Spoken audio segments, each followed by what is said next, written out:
Welcome to New Straits Times Insight, where we'll have a discussion in a more in-depth manner of what the issues that hit the headlines. And today we will be discussing Brexit, impact on the EU and beyond. As people are all aware, Brexit is Britain's decision to get out of the European Union, which has caused a lot of internal turmoil in British politics. At the same time, of course, the decision seems to be irrevocable as a matter of time. And so what will happen to the EU? And what does the EU think about the UK leaving the EU? We will be discussing these issues in greater depth with His Excellency, the Ambassador to Malaysia from Germany, Nicholas Graf Lambsdorff. Welcome, Excellency. And also His Excellency, the French Ambassador to Malaysia, Frederick Loflange. Now, I will start by asking Nikki, if I may, what do you, in more general terms, think of what the impact of Brexit would be on the EU? Well, thank you, Tansri. It may surprise you and maybe our viewers too, but I try to start with some positive aspects of Brexit. One, I think, is from the EU member states' point of view, rather obvious. The 27 remaining EU member states have been sticking together for years now on the issue of Brexit. Politically, in my country, in Germany, Brexit doesn't play a big role anymore. It's not news. A while ago, it reminded me on as I learned it, the number one rule for diplomats, simple rule, no surprises. Brexit surprised us all and kept surprising us. Not anymore, not really. For the time being, the EU is, of course, affected, and we are very much affected, the German economy, German politics. But it's not really an issue more, it's nothing sensational, and I believe, we will only know afterwards, we are prepared for Brexit. But the final impact will depend on the way we manage and the deals we make with the UK. The drama is not over. We will continue to discuss. What are the economic costs? What could be, the economic costs to the German economy? What other changes will happen to Germany as a result of the UK leaving? We neither know the political nor the real economic or commercial consequences.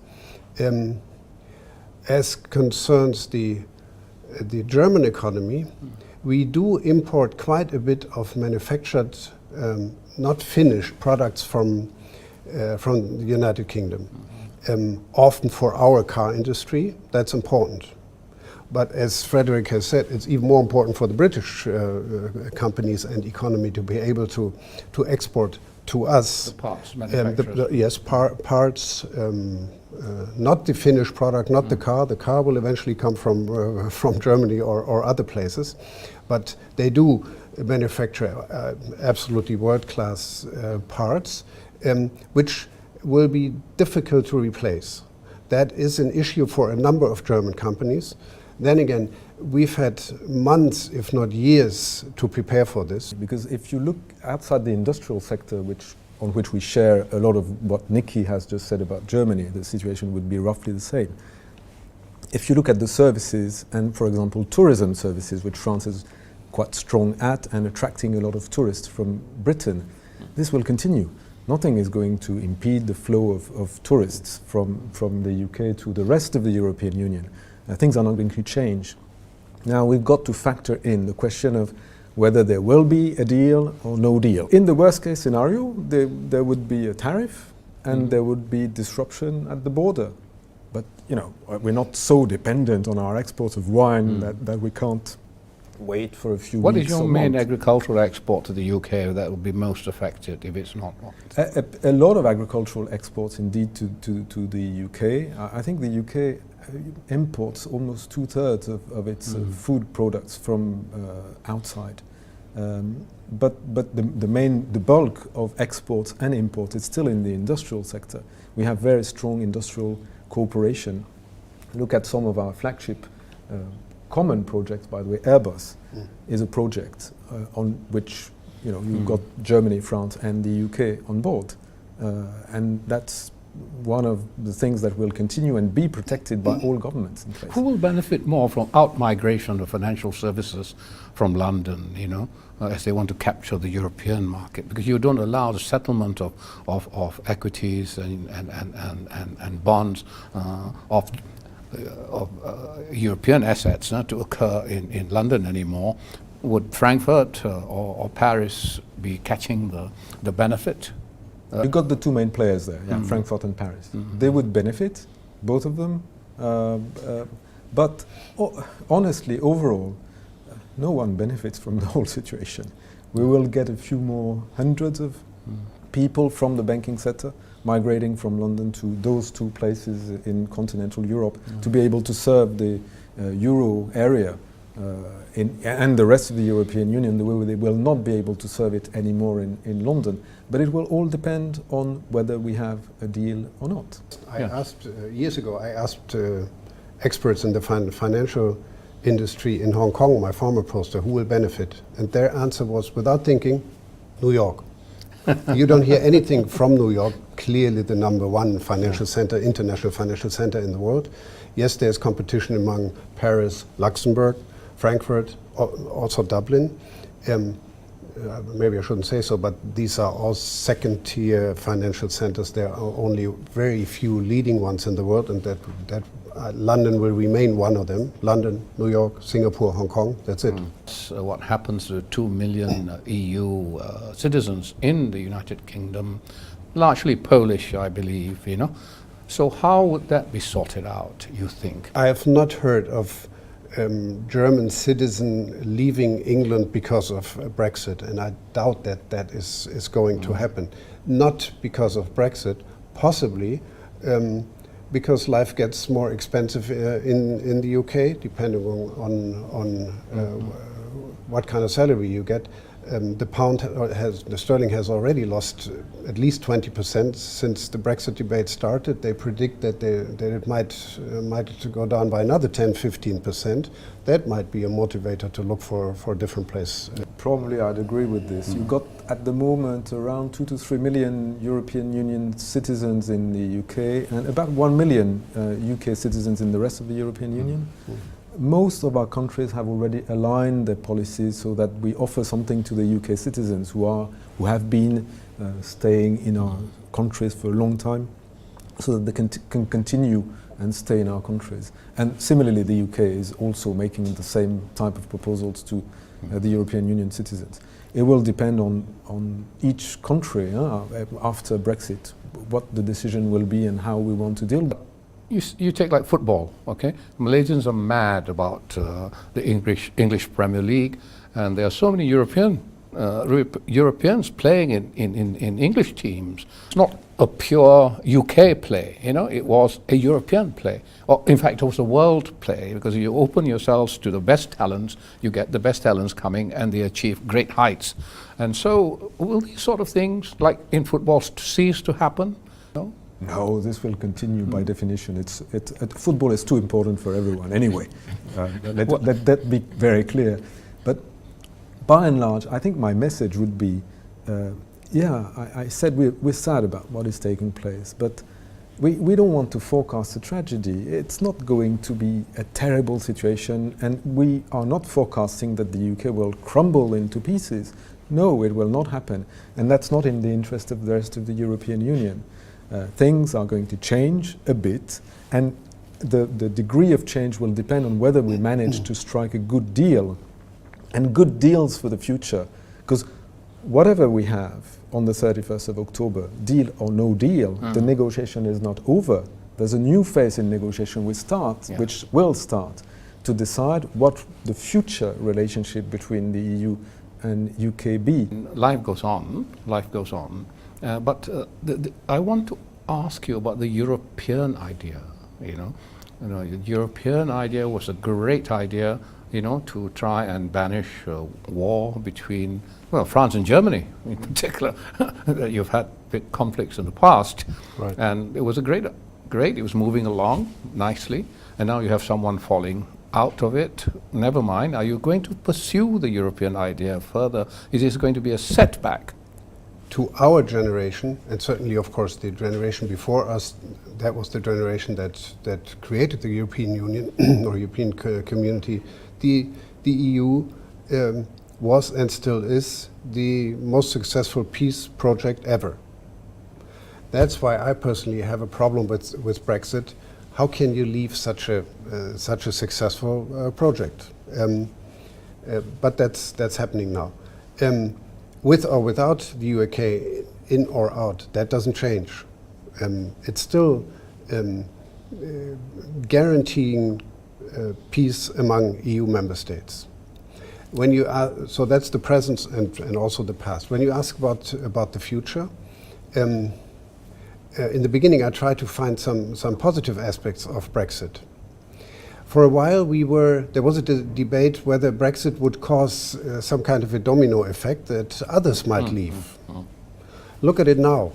Absolutely no one is thinking, let alone talking about leaving the EU. But there's a long line of European countries which would love to join the EU rather today than tomorrow. Just ask anybody in former Yugoslavia, or you can ask Ukraine, or even the tiny Republic of Moldova. Everybody wants to join the EU. So the EU is not losing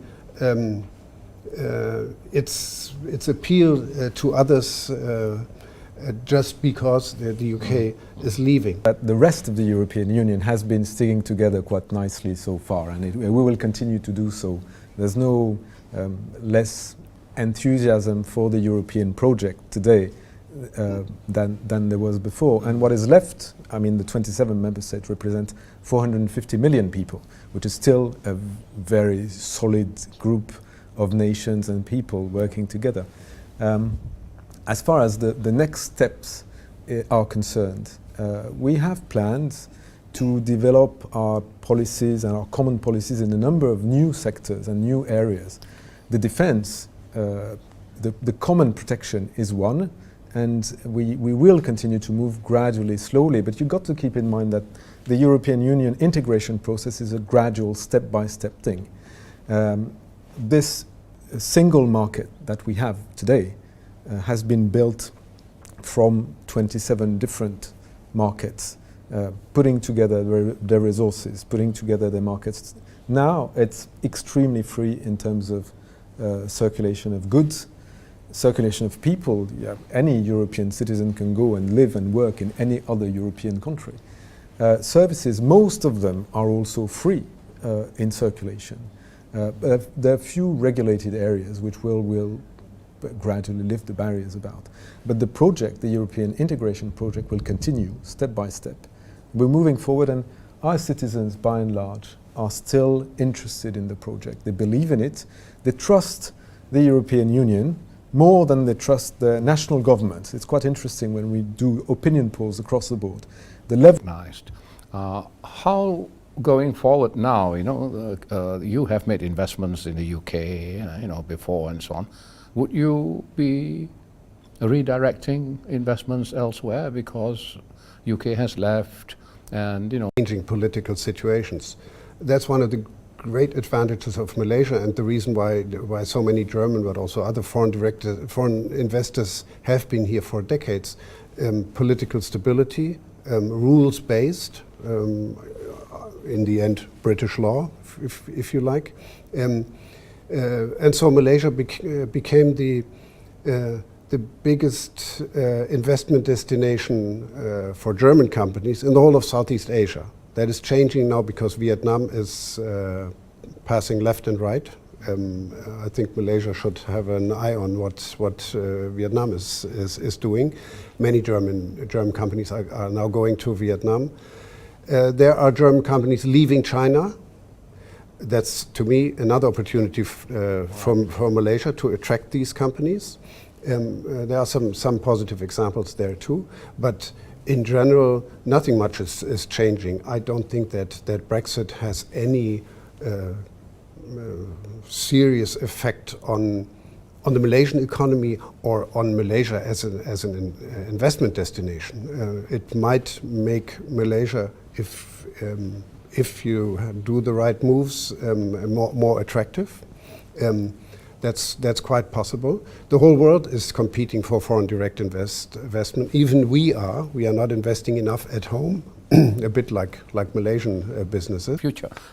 The latest report says Boris Johnson has a final proposal to break the Brexit impasse.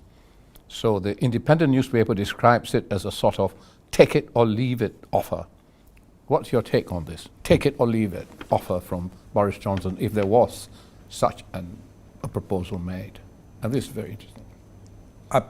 First of all, it's good that the UK has a proposal, because we've been waiting for a long time for the UK to give us some idea of how we would get a new deal.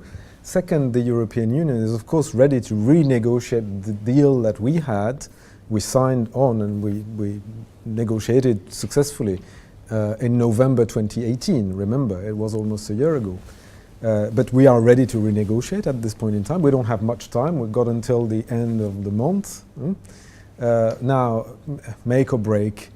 It's not the best way to come to a negotiating table to say, this is my final word, I will not change. My feeling, my guess is there's probably a bit of leeway of discussion, but we don't know at this point what the proposal is and how acceptable it will be for the European Union, and in particular for Ireland, because that's going to be one of the main issues there, the border between Northern and Ireland and the Republic of Ireland. I think there should be no threats in a negotiation, should there? I mean, Nikki, yeah. Well, no, not when it comes to negotiation between EU member states. We are members of the same club. So is still the UK. That's not the way we deal with each other, but there are many legendary night-long debates, discussions, negotiations in Brussels. Happens regularly, very tough. Each member state pursues possibly different interests. So if someone comes to the table saying this is my final proposal, it might be even quite clever negotiation tactics. But well, I think that's about the time we have for this discussion, and I would like to thank very much His Excellency, the Ambassador of Germany to Malaysia, Nicolas Graf Lambsdorff, and also His Excellency, the French Ambassador to Malaysia, Frédéric Laflanche, for spending time with us to discuss the issue. And as you can see, when we discuss Brexit, it is not just about Britain. It's more about the EU and the future of the EU as well. Well, thank you very much, and bye-bye. Thank you.